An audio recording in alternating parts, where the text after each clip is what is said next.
Magandang araw sa inyong lahat. Ako si Zuvinel Chongson at narito ako upang iulat sa inyo ang karagdagan sa mga parte ng panukalang saliksik. Kahalagahan ng pag-aaral. So pinapaliwanag dito kung bakit nga bang mahalagang gawin yung pag-aaral. Tinutukoy din dito yung maaaring maging kapakinabangan o halaga ng pag-aaral sa iba't ibang individual, pangkat, tanggapan, institusyon, propesyon, disiplina o larangan. Kahalagahan ng pag-aaral. So pinapaliwanag dito kung bakit nga bang mahalagang gawin yung pag-aaral. Tinutukoy din dito yung maaaring maging kapakinabangan o halaga ng pag-aaral sa iba't ibang individual, pangkat, tanggapan, institusyon, propesyon, disiplina o larangan. Ang sumunod naman ay ang theoretical na balangkas. So kapag sinabi nating mga konsepto o ideya, maaaring nasa inyo ito ng mga salita o pangungusap. Ang mga konsepto dito o mga ideya ay maaaring nabuo ng isang mananaliksik, eskolar o eksperto mula sa kanilang sariling malawakan, malaliman o tuloy-tuloy na pananaliksik sa isang larangan. So dahil sa kahalaga ng kanilang nabuo o na-develop na konsepto, maaaring gamitin din nila ito para sa mga ibang mananaliksik o scholar, yung mga konsepto o ideya sa pag-aaral ng ibang paksa o ng ibang aspektong ng paksang niluwala ng konsepto o ideyang ito.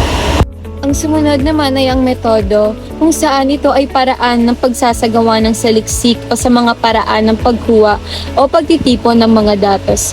Ang halimbawa nito ay saliksik sa aklatan, panayam, survey, questionnaire, focus group discussion at observation. So sa bahagi ito ng panukalang saliksik, kailangan ipaliwanag kung ano sa mga paraang ito ang gagamitin at kung paano ito gagamitin sa pag-aaral. Sa saklaw at delimitasyon naman, sa bahaging ito naman tinitiyak yung saklaw ng pag-aaral. So ito ay tumutukoy sa maliit na bahagi o aspekto ng paksa na pagtutuunan ng pansin doon sa pag-aaral. So halimbawa, walang informant, kulang sa pondo o limitado ang panahon ng saliksik, hindi na kailangan pambanggitin ang mga ito sa panukalang saliksik. Sa kabilang banda, ang delimitasyon ay sadyang itinakda ng mananaliksik, kung minsan ang delimitasyon ng pag-aaral ay nakabatay lamang sa limitasyon. So dito rin pinapaliwanag kung bakit ang bahagi o aspektong ito ang pinili. Kasama ring tinitiyak dito ang delimitasyon na dapat linawin na ang delimitasyon ay iba sa limitasyon ng pag-aaral. Ang limitasyon ay hindi kontrolado ng mananaliksik. At ang pinakahuli ay ang daloy ng pag-aaral kung saan ito ay balangkas ng pag-aaral o pagkakasunod-sunod ng bahagi ng pag-aaral.